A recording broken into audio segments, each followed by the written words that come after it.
ಮಾಡ್ತಿದ್ಯಮ್ಮ? Egg rice ಮಾಡೋಣ ಅಂತ ಮಾಡ್ತಾಯಿದ್ದೀನಿ. ಬಾ, ಏನೇನು ತೊಗೊಂಡಿದ್ದೀನಿ ತೋರಿಸ್ತೀನಿ. 3 ಮೊಟ್ಟೆ ತೊಗೊಂಡಿದ್ದೀನಿ, ಚಿಲ್ಲಿ ಪೌಡ್ರು, ಅರಿಶಿನ ಪೌಡ್ರು ಮತ್ತು ಪೆಪ್ಪರ್ ಪೌಡ್ರು, 2 ಈರುಳ್ಳಿ ಚಿಕ್ಕ ಚಿಕ್ಕದಾಗಿ ಕಟ್ ಮಾಡ್ಕೊಂಡಿರೋದು, ಮತ್ತು ಹಸಿಮೆಣ್ಸಿನ್ಕಾಯಿ, ಶುಂಠಿ, ಒಂದು 4 ಎಸಳು ಬೆಳ್ಳುಳ್ಳಿ, 1 ಇಂಚು ಇಷ್ಟುದ 1 ಇಂಚೊಂದಿಷ್ಟು ಬೆಳ್ಳುಳ್ಳಿ, ಇದು ಶುಂಠಿ ಇದರಲ್ಲಿ ತುರ್ಕೊಂಡು ಇಟ್ಕೊಂಡಿದ್ದೀನಿ. ಶುಂಠಿ ಬೆಳ್ಳುಳ್ಳಿನ ಎರಡೂ ಹಾಗೆ ಒಗ್ಗರಣೆ ಹಾಕ್ಕೊಳ್ಳೋಣ. ನೋಡಿ, ಎಣ್ಣೆ ಹಾಕ್ಕೊಂಡಿದ್ದೀನಿ. ಎಣ್ಣೆಗೆ ಈರುಳ್ಳಿ ಹಾಕ್ಕೊಂಡು ಫ್ರೈ ಮಾಡ್ಕೋಬೇಕು.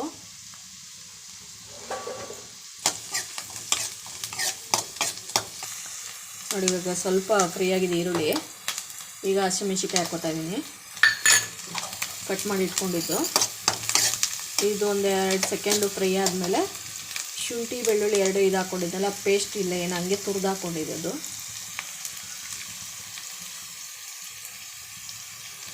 ಅದನ್ನು ಮಿಕ್ಸ್ ಮಾಡ್ಕೊಂಡಿದ್ದೀನಿ. ಸ್ವಲ್ಪ ಫ್ರೈ ಆಗಲಿ. ಇದು ರುಚಿಗೆ ಎಷ್ಟು ಬೇಕಷ್ಟು ಉಪ್ಪನ್ನ ನೋಡ್ಕೊಂಡು ಹಾಕ್ಕೋಬೇಕು. ಉಪ್ಪು ಹಾಕ್ಕೊಂಡಿದ್ದೀನಲ್ವಾ, ಈಗ ಮಸಾಲೆ ಏನೇನು ಹಾಕಿದ್ದೀನಿ, ಪೆಪ್ಪರು, ಚಿಲ್ಲಿ ಪೌಡ್ರು ಮತ್ತು ಅರಿಶಿನ ಪೌಡ್ರು 3 ಹಾಕ್ಕೊಂಡು ಮಿಕ್ಸ್ ಮಾಡ್ಕೊತೀನಿ. ಇಲ್ಲಿ ಎಗ್ ರೈಸ್ಗೆ ಸೋಯಾ ಸಾಸು ಏನು ಬಳಸ್ತಾ ಇಲ್ಲ. ಸೋಯಾ ಸಾಸ್ ಇಲ್ಲದೇ ಆರಾಮಾಗಿ ಮಾಡ್ಕೊಬೋದು ಮನೇಲಿ.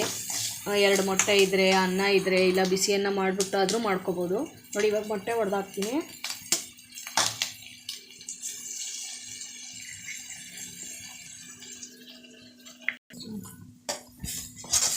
ಮೂರು ಮೊಟ್ಟೆ ಹಾಕ್ಕೊಂಡು ಮಿಕ್ಸ್ ಮಾಡ್ಕೊತಾ ಇದ್ದೀನಿ.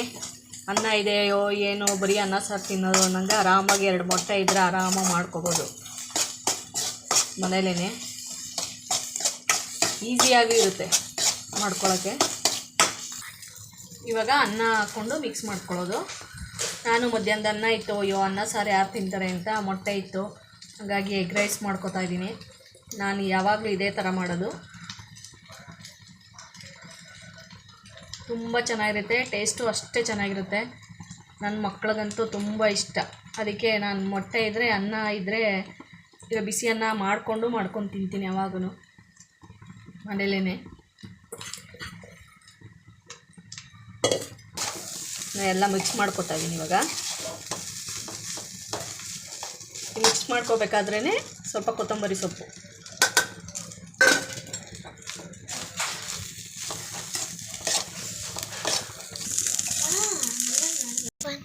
ನೋಡಿ, ಫೈನಲಿ ಎಗ್ ರೈಸ್ ರೆಡಿ ಆಯಿತು. ಈ ಥರ ಒಂದು ಸರಿ ಮಾಡಿ ನೋಡಿ, ತುಂಬ ಚೆನ್ನಾಗಿ ಬರುತ್ತೆ, ಟೇಸ್ಟು ಚೆನ್ನಾಗಿರುತ್ತೆ. ಹೋಟೆಲ್ಗೆ ಹೋಗಿ ತಿನ್ನೋದಕ್ಕಿಂತ ಮನೇಲೇ ಆರಾಮಾಗಿ ನೀಟಾಗಿ ಮಾಡ್ಕೊಬೋದು. ಈ ಸರಿ ಈ ಥರ ಒಂದು ಸರಿ ಟ್ರೈ ಮಾಡಿ ನೋಡಿ ಎಗ್ ರೈಸು. ನಾನು ಮಾಡೋದು ಈ ಥರ ಮಾಡ್ತೀನಿ. ನೀವ್ಯಾಗ ಮಾಡ್ತೀರಾ ತಿಳಿಸಿ ನನಗೆ.